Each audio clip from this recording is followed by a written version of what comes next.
Okay, so welcome. Hi, Dan. How are you? I am very well, thank you. A little, what's the word? Yeah, to be labelled the fatherhood guru, I'm probably the poster child for what not to do in some cases. But I also think, by the same token, it's about normalizing that and normalizing being an imperfect parent, because it's a bloody hard gig, and not enough of us talk about, especially in a dad sense. But I think overall as parents, not Yeah, enough, not enough. My words are slipping. Not enough of us are talking about how difficult it is. So yeah, totally. Yeah. And I actually like how you said you're probably the poster child for not being the guru, but we all start out like, well, I'm sure gurus and experts do start out as they start out somewhere having some fails and some big moments and some hairy experiences, and then that, I think for us at least, that propelled us into what we do now, which I should introduce you to everyone. If you guys haven't already seen one of our other interviews that Dan and I did a while ago, he is the founder of the Dads Lifting Dads podcast. So that podcast, beautiful podcast and conversations there, all about supporting and uplifting dads in their fatherhood journey. So thank you again for giving us your time and coming on to have a chat. no, thank you. Thanks for the space, and I always enjoy our conversation. So Yeah, maybe I'll start with this. Just plopped in my head. Why do you feel like it's so important to you, or to people in your space? Why is it so important to you to have these conversations about fatherhood and becoming a dad and what that means, and kind of being a bit more intentional about that, I guess? for me, it was the whole podcast, the whole reason behind it was birthed out of my own selfish need, because I needed it.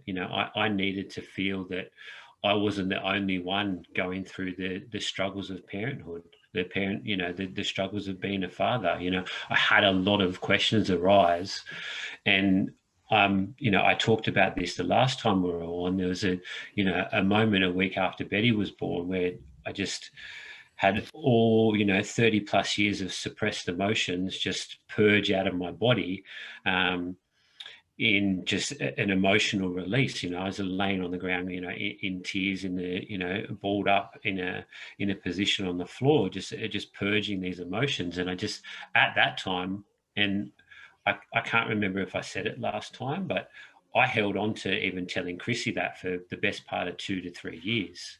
And I just felt that, that for that entire time, it was like, it can't be like this. It can't be that, everyone is, going through parenthood with just, it looks like, nobody's struggling because nobody's talking about it.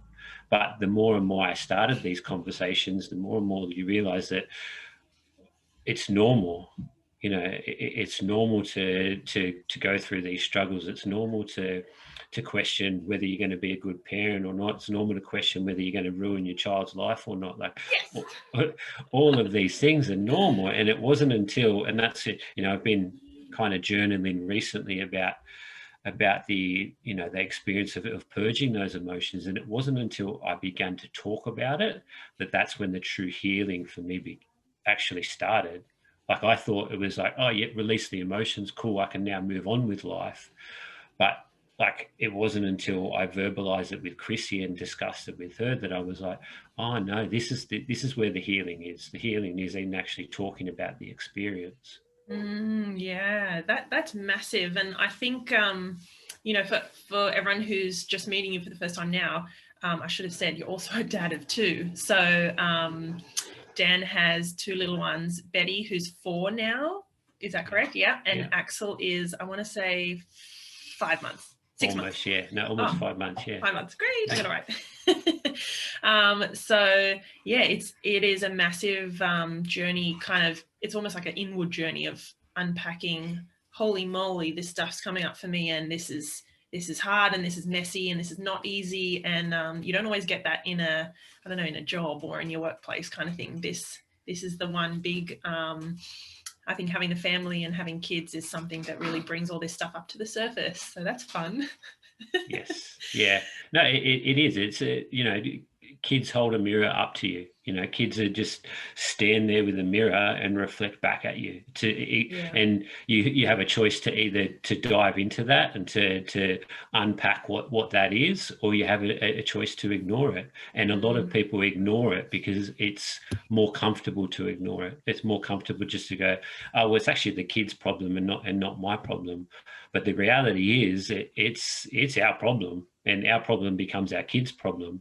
And that's kind of what like I'm kind of writing about at the moment, is that, where we grow up as kids not knowing how to deal with our emotions and to deal with our big feelings, we turn into adults that don't know how to deal with their emotions and their big feelings. And then we become parents who don't know how to deal with our emotions and big feelings. And then we raise kids who in turn don't know how to deal with their big feelings and emotions. And then we just create this cycle because we've never stopped and broken that cycle and go, well, it's all me. And to actually look inward and not outward is it's the hardest thing to do, the most uncomfortable thing to do. It's messy, it's ugly, it's sticky, it's yucky.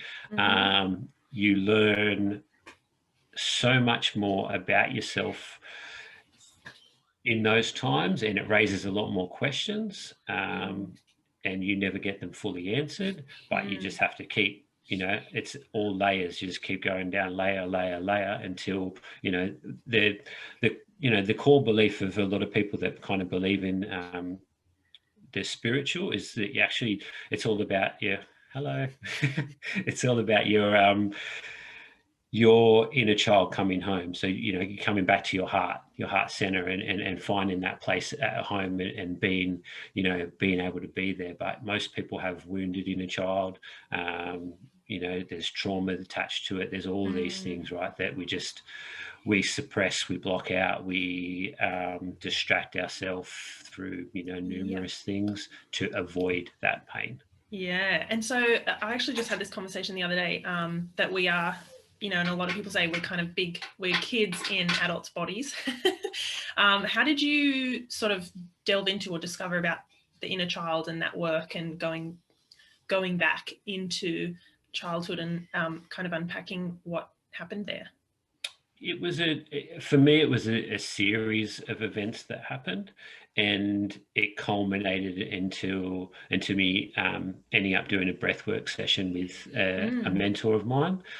But how I got there was through just these moments of anger, rage, and mostly directed at Betty. And there was a point there where she looked me in my eye and basically spoke to my soul and said, you've got a lot of work to do on yourself. Wow. There's a lot of work in there. And then again, there's a belief there that our children are sent to, our children pick us to teach us these life lessons. Not, we don't, it's not just a kind of you and your partner come together, the child comes out, and that's kind of it. It's the child is actually there to teach you lessons, life lessons, whatever it is, and they're uncomfortable. So, it was through a series of moments like that. And for me, it was I can't, it doesn't make me feel good. I know it's not making Betty feel good. So what is it about all those situations that, where's that coming from? And I couldn't help and for a long time I ignored it, right? Because I didn't want to, and a lot of us will do this. I felt like I was then placing blame on my parents because of my upbringing. Yes. Ooh, let's talk. Sorry, keep going. No. That makes me go, Yeah, and we can dive into that, but that was for me. I ignored it for a long time because that was uncomfortable for me. And then I ended up having a discussion with a friend a friend and mentor of mine, that after listening to a podcast about breathwork, if done in the right space and in the right environment, releases DMT, a chemical in the brain. It's basically similar to taking psychedelics, but in a natural way, and it puts you into a state of like a deep state. Yeah. So we did a breathwork session, and I had no. At that time, it wasn't about any inner child work. It was just about trying to, I guess, do a little bit of healing and going a little bit deeper. And then it was through that breathwork session that there was the uncovering of my inner child and how wounded it was, and it just wanted to feel loved and safe and secure. And I was just like,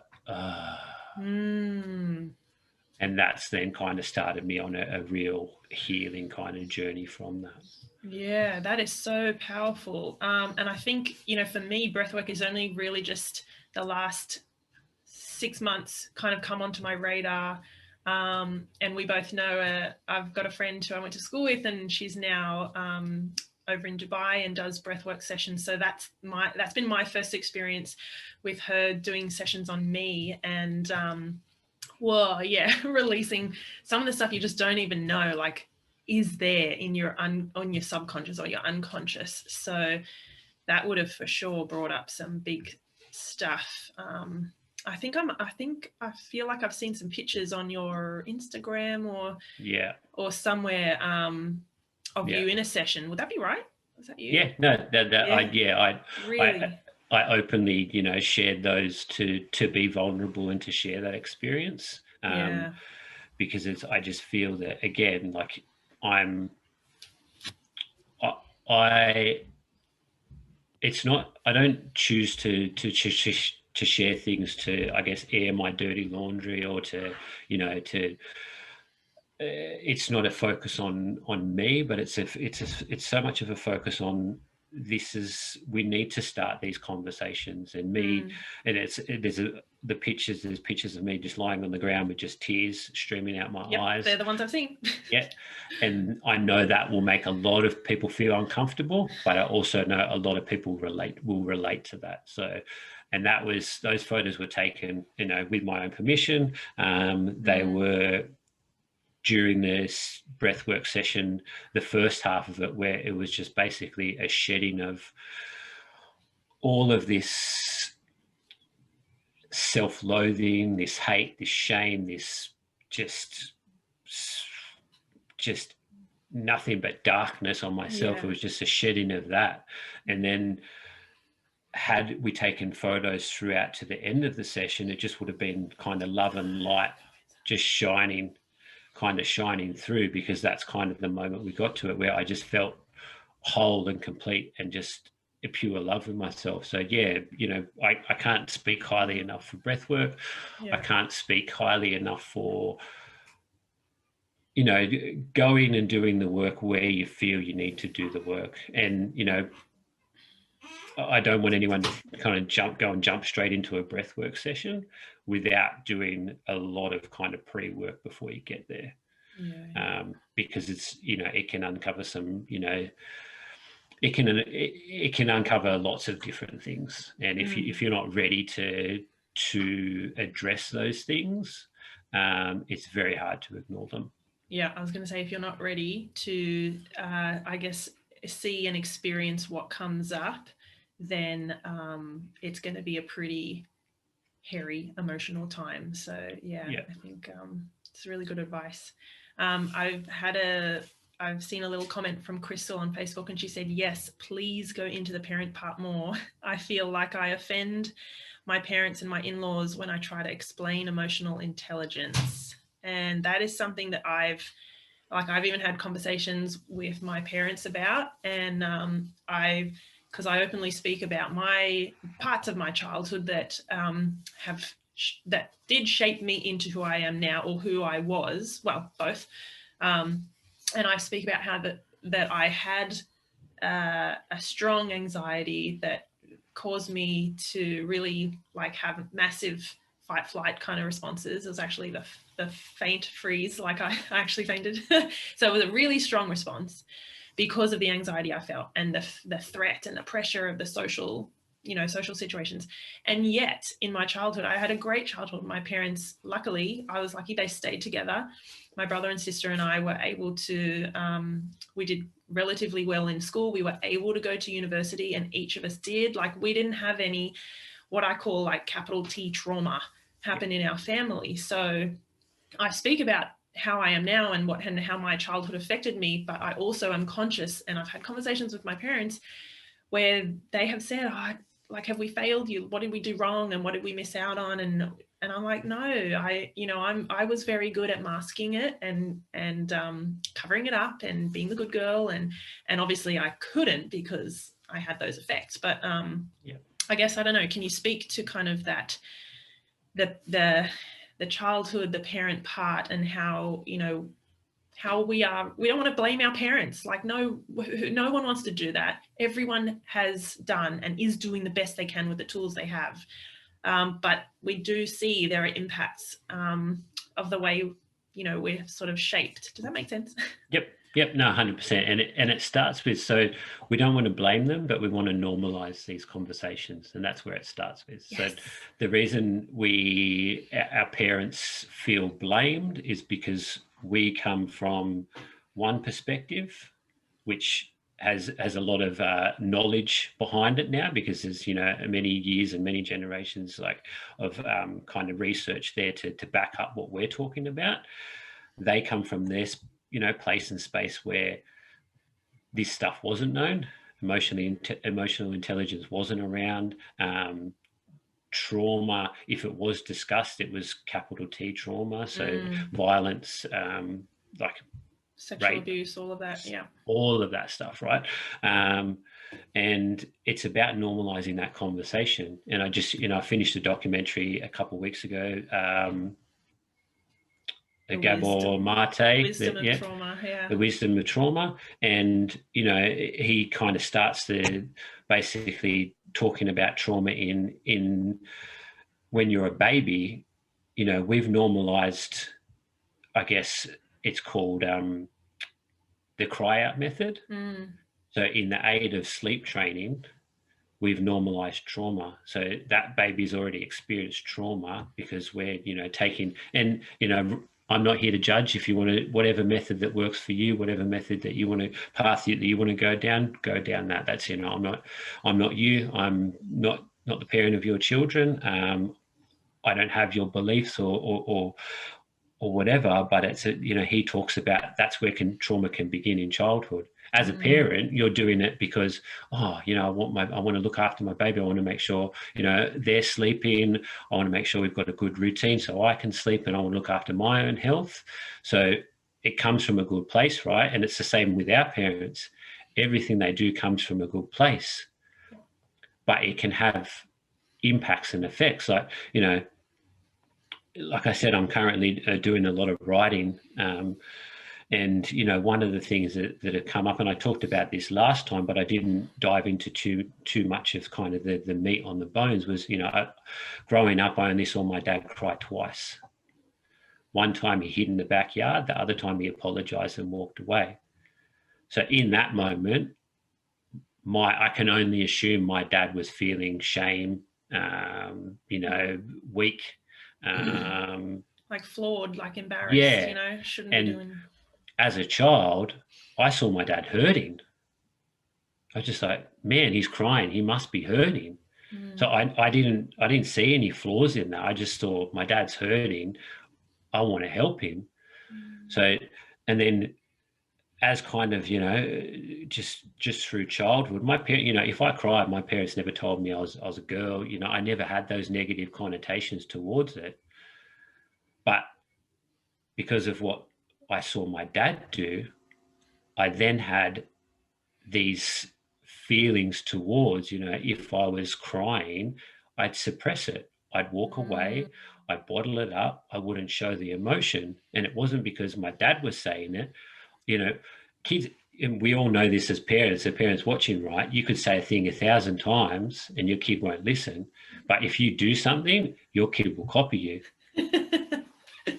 Or even if you even if, and I'll go even deeper on that, right? If you give off an energy, your kids pick up that energy because we're all energetic beings. So they're picking up that energy. Yep. So you could, whatever, it doesn't matter what's coming out of your mouth. If Yeah. you're saying one thing, but doing and giving off a different energy, that's what your kids are picking up, not what you're saying. Yeah, and we try to hide it, right? And we try to, especially, think of a time that we're frustrated or feeling triggered at our kids because of their behavior. We might be trying our best to stay calm and say, you shouldn't be doing that, or come over here, you need to clean it up. But oh my goodness, like you can feel the energy sometimes when you're like this, and that kind of oozes out to the kids. They will pick up on that energy and they know we're upset with them or we're frustrated. And the thing is, like you said, your dad didn't necessarily say, don't cry, you're a baby, you're crying's for girls, da da da. And the same thing when we are getting frustrated or upset with our kids, we might be sending the message of, you know, you shouldn't have done that. That's the wrong thing, but it's okay. We make mistakes. Let's move on. But from our energy and our emotion and our body language and everything, they might be receiving the completely different message of, I'm bad, I'm naughty, I'm always the one in trouble, I'm flawed, I'm broken, you know, I never get things right. Like this stuff just it doesn't, I don't want to like scare people. And that's not why I'm harping on about this, but it just is something that really sits at the front of my brain, like right here, when I'm getting upset with the kids or if I'm feeling frazzled or stressed. I think, whoa, my kids are going to be picking this up. And how can I, like you said, peel back some of those layers to actually do the proper inner work about why am I feeling this or not feeling comfortable to cry or getting triggered? Because if we're just doing it on the surface level and saying, okay, that's fine, you know, clean it up, I'm not angry at you, it's like such a band-aid solution, like it's a surface level thing. Yeah. Yeah. So And I guess to get back to answer Crystal's question as well and kind of put a bow on that, it's, you know, we've got to you know, and it said, you know, if you've done, I guess, personal development and kind of leadership courses and things like that, or worked in big business, you would have heard of Stephen Covey, 7 Habits of Highly Effective People. You know, it's seek first to understand, then to be understood.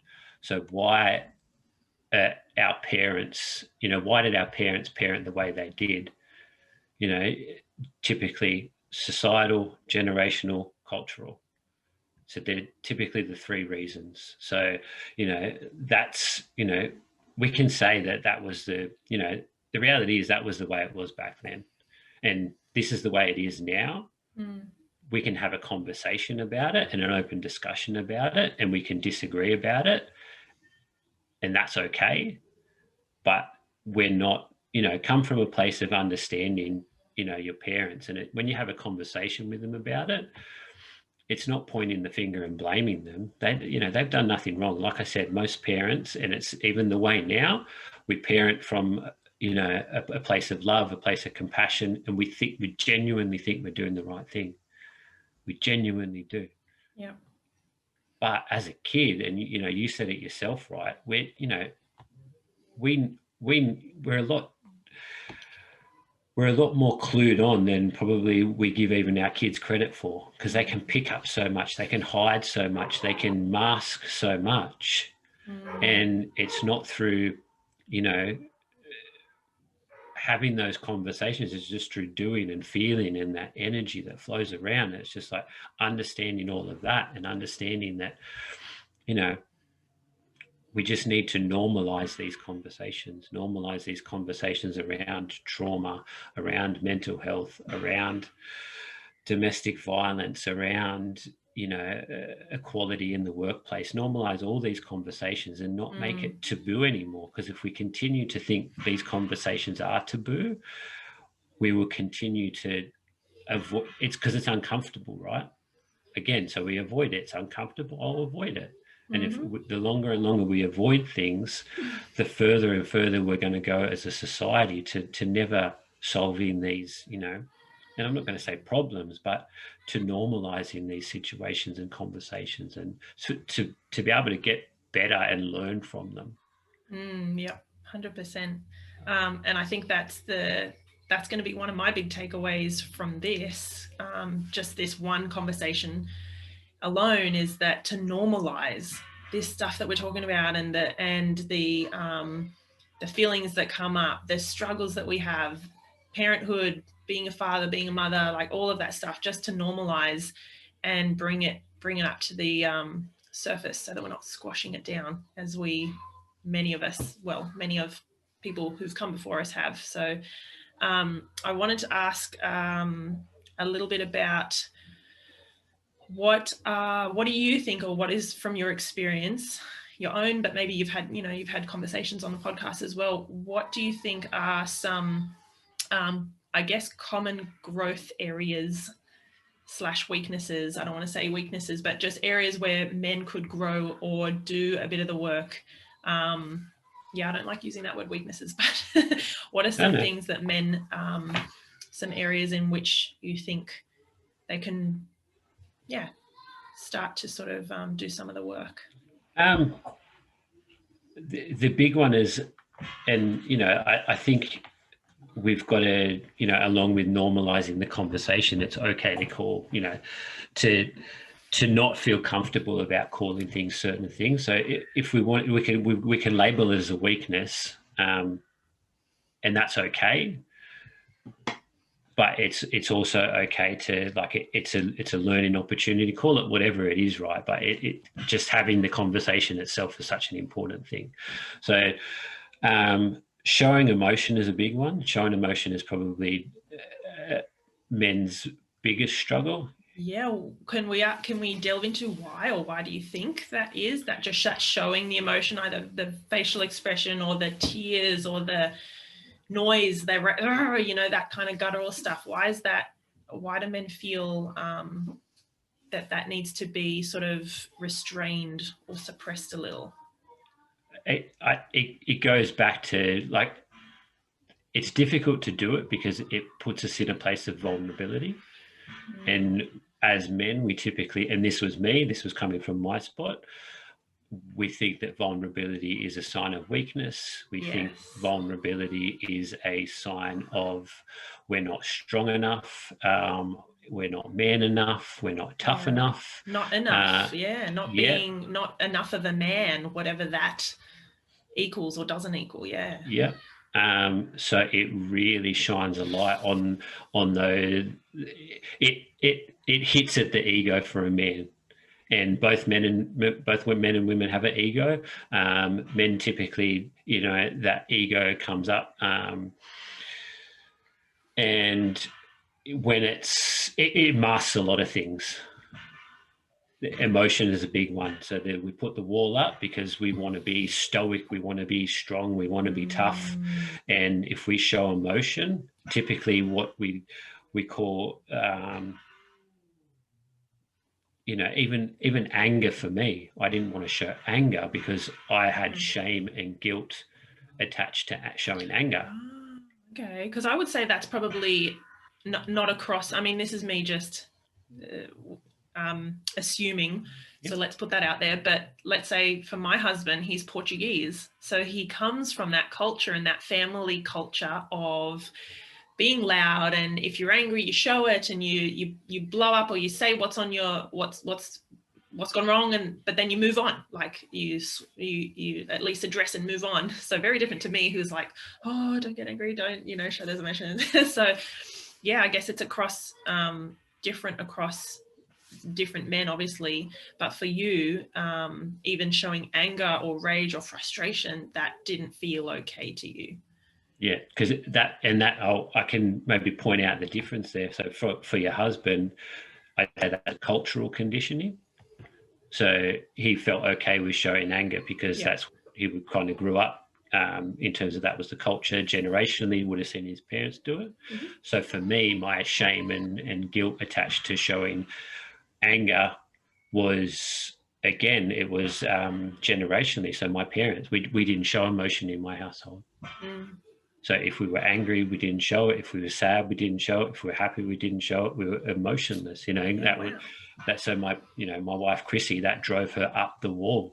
That drove her mental, because she's a saint. Because it's like, what do you like? what is like, why can't you, what's wrong with you? Why aren't you saying anything? Why aren't you doing anything? Doesn't this make you feel anything? Yeah. And that's, it's worked. And it's a funny thing about it, right? It's worked in my favor throughout my life in big business, because people thought that I was calm, cool, collected. Oh, the house could be burning down and you're not doing anything, Daniel. Like you must be, there must be a lot of control going on there. But it was just me suppressing shame, fear, guilt, self-loathing, hate. I was just suppressing it all, until, like I said, it was 30 plus years that just purged itself. Yeah. So yeah, showing emotion is a massive one for men, for dads. But we've also got to, I want to touch on there. If you're, a wife or partner listening to this, you've also got to be prepared for your husband or partner to show that emotion. Ooh, this okay, this is a big one. Let's talk about this, because I've had conversations with my husband where he has said that if he has shown particular emotions, that I have shut them down and I wasn't receptive. And I was like, what do you mean? When? And he, we talked about some times, and I was like, shit, like I don't know what happened there. I had to kind of reflect and think, did I do that? Why did he see that I did that? That's his reality and I must have. And why was I, do us as women maybe feel uncomfortable seeing shows, what's the word, displays of emotion from our partners or husbands? Yeah. Huge. So, embarrassing. No, and that for me is not only, I thank you for being open and vulnerable there, because that's the reality of it. As a man, you feel that way, and I wrote it down doing some notes before. Like, the reason I never told Chrissy about, the experience I had where I purged all the emotions was because I thought I had no idea how she was going to react to it, because I didn't know if she was able to hold that for me. And we talk about holding space for our children, and in emotional intelligence, it's like the foundation of any relationship. Emotional intelligence is not just for kids, it's for adults as well. So we need to be able to, and we can talk about men being like big kids, but need to be able to validate a man's emotion. Yeah. And we don't need to necessarily understand why, but we need to go, okay, you felt it, that's cool. Like, look, do you need to, like, what do you need to do with it? And women typically want to talk about it, and talk about how they're feeling, their emotions and things like that. Men typically will close off. So then we're butting heads, because the woman wants to talk about it, the man doesn't want to talk about it, the man wants space. So as a wife, a partner, you need to be able to give your husband and partner that space that he needs in that time. If he shared his emotions, check in. Okay, yeah, do you need anything from me? Is there anything I can do? And then just give him some space because ultimately, he needs to be in a position to, because as a man, we try to fix things. So we'll naturally go and try to fix ourselves in that situation as well, because we're trying to rationalize why it happened too. Because typically we might not know. But having your wife and partner kind of question how you feel, it's like it's a hit for the ego as a man. Okay.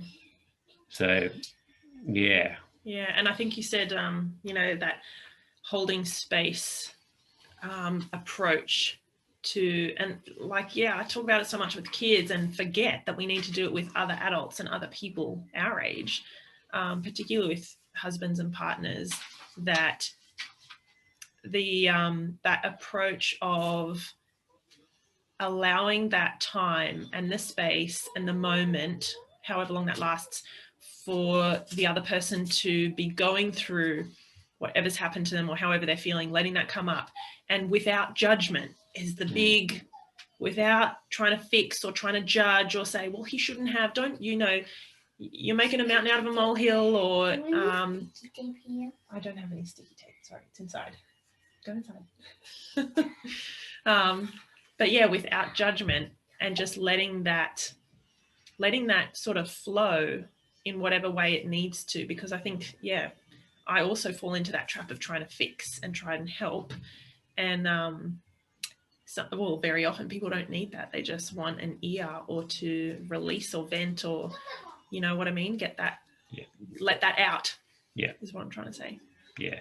Typically, a man will try to do that. We try to, if your wife or your partner's kind of talking about their day and, talking about whatever it is, but they just want to vent. Typically, a man's first response is to try and fix it all rather than just listening and, just go, okay, yeah. And we need to just sit and give space, hold space, and understand that it's okay. All of that is okay. And then to, it's about, and you talk about this in your emotional intelligence training, not trying to fix anything or do anything in that moment, moment of heightened emotion, in that moment of heightened sensitivity, because nothing, the reality is, and we all know it, right? Because we've probably done it, and I know I've done it with Chrissy. We just talk, and then we start, the talking then becomes a bit of yelling and screaming. It's like, oh, you don't understand, and it's like just all of a sudden it either blows up or you just walk away from each other, rather than just going, okay, yeah, now we need space, and then just come back and then trying to offer a solution or whatever it is that you feel the person might need. But yeah, it's a funny thing, but yeah, that emotional intelligence across the board, just a super huge one to be aware of, because it just doesn't apply to, how we deal with our kids. It's in every single relationship that we have. Yeah. And I'm a massive advocate for not having to nip things in the bud in the moment, and not having that pressure. It makes me feel pressure when I think of, my own kids' big emotions and their disruptive or challenging behaviors and what goes on. But also, with me and my husband, when there's stuff going on between us, we don't need to nut it out and like nip it in the bud and fix it and resolve it right there. Like I'm not advocating for sweeping on the rug and just ignore those issues or whatever's going on, but I think sometimes we feel the pressure to sort of, like you say, fix things or resolve them. And we have, even with our kids and with our partnership or marriage or whatever, we hopefully have years to nut these things out and to help shape interactions and grow and learn and evolve and change and get better and stuff like that. So yes, I'm with you there on not having to, we don't have to fix, we just have to hold that space and allow that, the feelings and the words and maybe the complaining or the venting or the growling or whatever to come out. I wanted to ask you, what could then a partner or a wife or someone of a man, what can we do maybe in those moments to help our partner to let some of that stuff out, or to have those emotions and not feel judged, and so like what can we do? What's our role? Does that make sense? Like what does Chrissy do? What's something that really you think this is helpful? Yeah. It's, for me, I got to that space with Chrissy through, again, it was through uncomfortable situations. And, Chrissy, to be honest and open and vulnerable here, she called me out on a lot of this stuff, because I wasn't being present as a husband and I wasn't being present as a father. And she called me out on it. And I don't recommend that to everyone that watches this, because, again, that's unique to our relationship. I can only imagine she felt she knew I could receive that in the way it was meant to be received. Whereas if you've never done you know, because for us, we went through counselling. We went through a year and a half of holistic counselling, right? So we did a lot of work on our marriage. We did a lot of work on our communication. So I don't recommend you kind of start from nothing and then to this, you know, extreme end. But for me, like I said, it starts with showing your husband or partner that you're in a position that you're not going to judge them if they show emotion. So when they do show emotion, don't react to it in a way that's going to, you know, hit them in the ego. Yeah, and make them go, what? No, not doing that again. Close off, because that's what will happen. They'll go, oh, wait, well, I did that. I showed emotion. You wanted me to show emotion. I've done it. Now you've made me feel like I shouldn't have, I would never do it again. Yeah. And, you know, that's what I did. Like, and if you want to talk kind of from a biological sense, from a, you know, a hormonal sense, it's essentially you chipped away at the man's testosterone. So you've just wiped that. He's got none left now, and he's got to go and rebuild it. So that's why that space that a man needs. So whether he goes and exercises, whether he goes and, you know, does manly things to build that testosterone, because when you come from that place, it's never received well. So, you know, I like to say, and a number of people that, you know, I get my, I guess, knowledge from, inspiration from, you know, what you appreciates. So with a man, show him appreciation. So when he does open up or, you know, snap in anger and rage, how can you appreciate him in that situation? And is it just through understanding that he's done that? You know, if he's crying, how can you appreciate him in that situation? Because what you, I guess, pour into in that situation, you're going to get the benefit on the other side of it.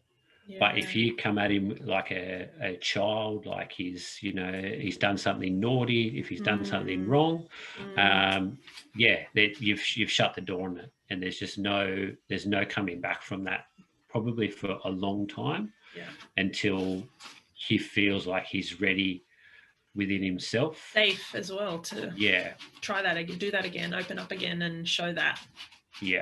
So as a wife and partner, being able to, you know, just acknowledging, cool, that's what, you know, I'm here if you need anything. And it's not even about like understanding, but it's about not judging in that moment, because we go back to the conditioning, right? It's very difficult for a man to even show emotion. So when they do, it's you know, I guess don't make a big deal out of it. I think something I'm just writing at the moment, typing up because I didn't want to forget it, is I think something that I want to be more cognizant of, and maybe this is something for other mums or other women, other wives, to keep in mind, is that when our guys do have some of those big emotions, or just show any level of emotion, anger, frustration, anxiety, worry, whatever, to know, rather than reacting or rather than judging, as we said, hold space, but to remember that he has in that moment had an experience and shown up in a certain way with that certain emotion because of many, many, many years and many, many experiences and much conditioning and programming that goes back to day dot, like you said, from zero. And it just puts it in front of my mind to think, for my husband, you know, he's the closest man to me. So for me to think, what has led him to having these emotions, having these moments, or suppressing for so long and now coming out with them or whatever. Do you know what I mean? It's just giving that, it gives me that awareness and that understanding and that compassion and that patience and tolerance to not judge and think, why did you snap at the kids like that? Or why are you being so blah, blah, because we all act just whatever way we do in this moment based on all of that other stuff, where it's like an interwoven fabric that you can't get rid of. Yeah. Does that make sense? Yeah, no, 100%. And I'll share here in terms of like, if the situation, for me, for example, one of my biggest triggers is Betty not listening to me. So when she doesn't listen to me, I get triggered. I get into anger, rage, to the point where, I've picked up her toys and thrown them off our back deck. Had Chrissy judged me just off that situation purely, Yeah. I'm the worst human alive. How could you do that to a 4.5-year-old? But she knows, and this is where communication is another big one for couples. She knows my past, and like I'm uncovering it now. That comes from like fears and insecurities from my childhood. So you're not judging someone off the situation now. You're actually, they're reacting from situations in their childhood. They're reacting from, mine was a lack of control. She's not listening to me. That takes me back to my childhood, where I didn't feel listened to. I didn't feel loved, seen, supported, heard. And I react from that. That's the place I'm reacting from, not from she's not listening to me in this moment and that's it. Yeah. So we've got to have that, that compassion. As partners, equally, both the husband and wife, the man and the woman, we need to have that compassion for each other and that understanding in those situations. So, I think it's very easy to look at a situation and go, well, you've done the wrong thing. That's not the way I would have done it. But it's again, you look at turn the mirror towards you and go, okay, what do I need to do in that situation? What does my husband need right now? What does my wife, what does my partner need right now? And what can I do for them, as opposed to, coming at them as if they've done the wrong thing. Yeah. Wow. That is really profound. So I've just, I have my one last question, because I've just realized the time. We said we would chat for maybe 30, 45 minutes, and here we are an hour later.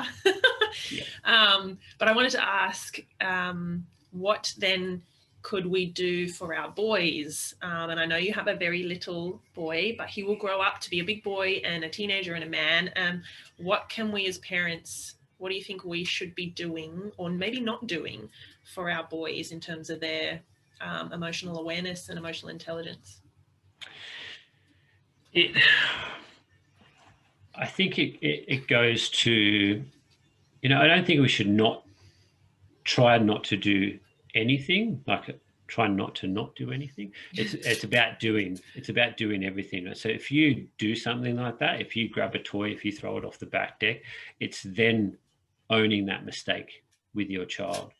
Going to them and apologizing, and don't explain to them that the deep dark things that you've been through or anything like that, but explaining that this is that wasn't the right thing to do. I feel sorry. Apologize, and just displaying and role modeling that as a parent. So again, we need, and it goes back to normalizing the conversation. So we need to normalize these conversations.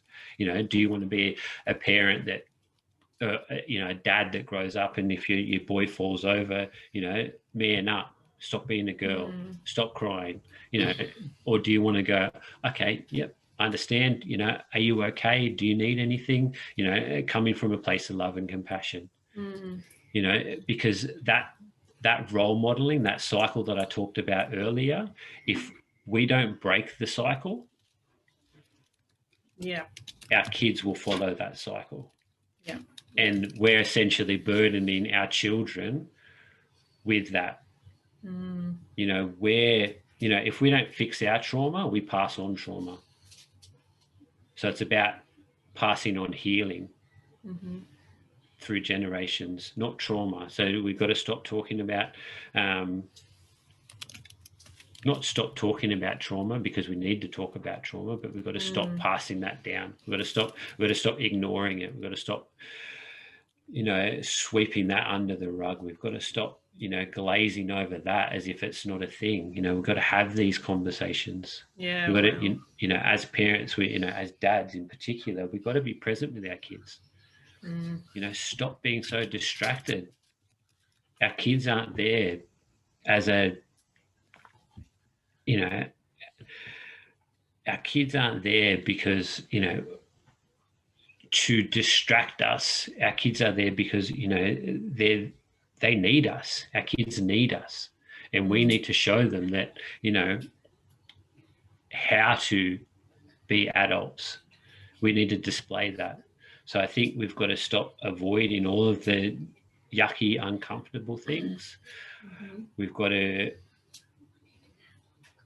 start just, showing emotion, being okay with showing emotion, making mistakes, being okay with making mistakes, having fun, Yeah. having fun is such a big one that we, as adults, we tend to forget because of the, typically, and I talk probably very, I guess, typically the dads goes to work, has very little time for fun. So, coming home and having that fun with your kids. Yep. And not, riling them up before bedtime so mum gets upset, but, picking the times to have fun and, enjoying that and, openly communicating with our partners as well. Because, and I talk about this a lot, parenting is a partnership. So it's not, mums versus dads. It's not us versus them. It's a partnership, and we need to do it together. We're both going to deliver different things in different ways, and that's the beautiful thing about the differences between a man and a woman, and our nurturing abilities and things like that. So embrace all of that, but come back and normalize all of this stuff. Yes. Yeah, that's where it begins. And I think, for me, and we talked about this, it wasn't recorded before, but I'm struggling at the moment to come to grips that I'll be a stay-at-home dad. And the reason why is because we've not normalized that that's okay. Yep. Not normalize that conversation around that, and that's, you're a stay-at-home dad. Oh yeah, okay. Yeah. Like people go, well, what does that mean? It's the same as a stay-at-home mum, right? I'm just a dad. So, it's no different to that, but we think that there's these huge differences where there's no differences. Yeah. Yeah. So yeah, I don't really know if that answered the question, but yeah. Yes, it did. Yes, it did, because I took about 7 points of notes with what can we do for our boys to start them on this track. And I had number 1 is own your own stuff. That's what you said. Definitely. Number 2, apologize if you do stuff up, if you throw something off the back deck, if you, apologize and have those conversations. You said role model this stuff as parents, because like we spoke about before, our kids are always watching us and they are experiential learners. So it doesn't matter so much what we say. It's a lot about what we do. So role modeling. 4 was normalizing conversations about this stuff, about emotions, about how our kids are feeling, why those feelings are coming up. See the cycle and break the cycle, because like you said, it'll just continue in a loop. If we don't change our way of being with our kids, they're going to grow up have been parented by us, who were parented by our parents, and so on, and pass on the healing, not the trauma. I love that one. Yes, we're doing our own little bits of healing through the conversations and the awareness and everything. Be present and show emotion. It's not big, scary, messy. Yes, it can be uncomfortable, can be hairy, but show that emotion. So that is awesome. I love those points. I might put them in the Facebook feed when we get off, because there's some really beautiful takeaways, I think, from this conversation. So, is there anything else you want to leave with us? Because we've gone way over time than we thought we would. Yeah, is there anything else you wanted to mention or leave with everyone before we finish up?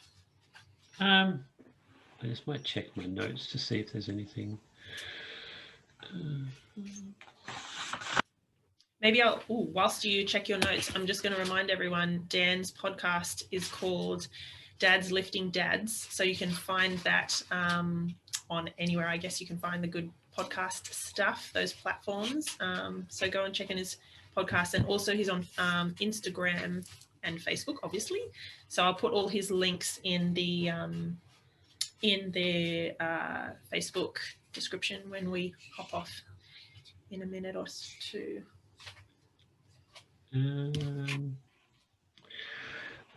No, there's nothing for me that I think I've touched on everything that, you know, I wanted to talk about and that we wanted to talk about.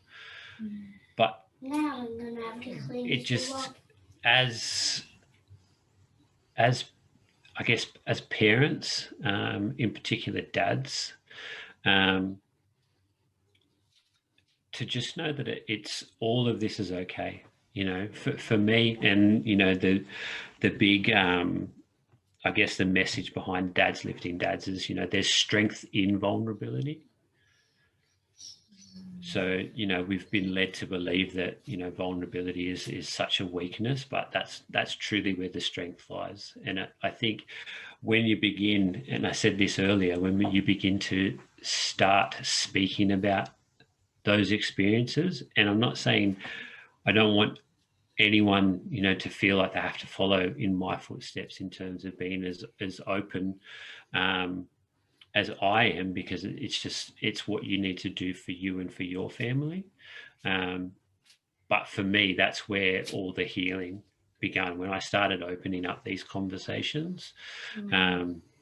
That's where the healing began for me. And I think we need to, like I said before, stop avoiding that. It's going to be, you know, it's not, you know, it's not our kids' job in life to carry our burdens, or for us to pass on our burdens of trauma and you know, to do the work. So, you know, if you don't want your kids to do that, then just start doing the work.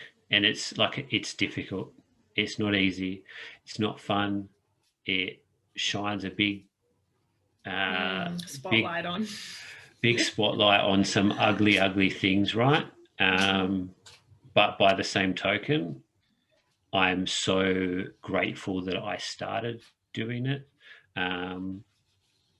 And the reality is, and this is the secret, the work never stops. So when you do start, it never stops.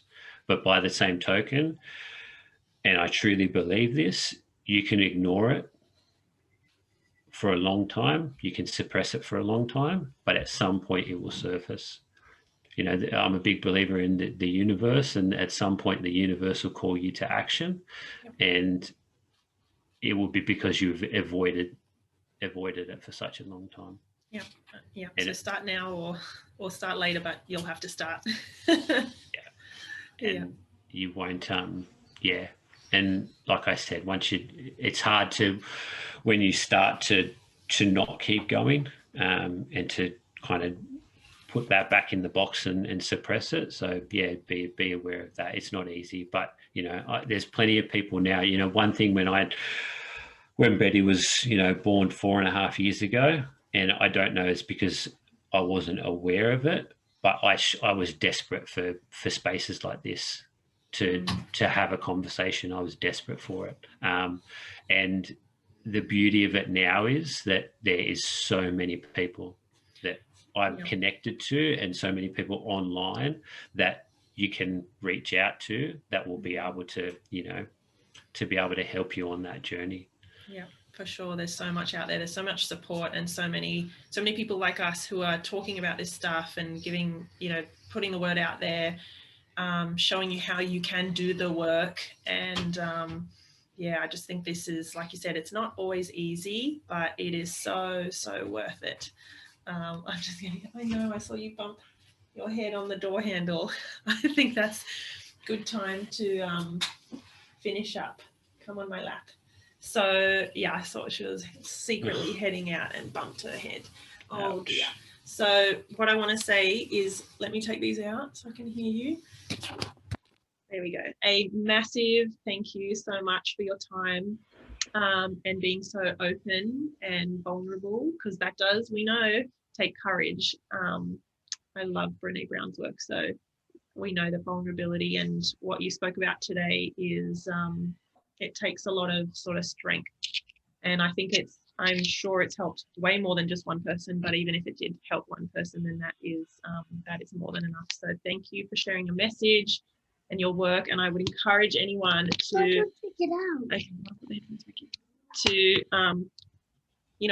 reach out and connect with you. Are you okay if people connect with you on Facebook or on Instagram and connect with you and have a chat?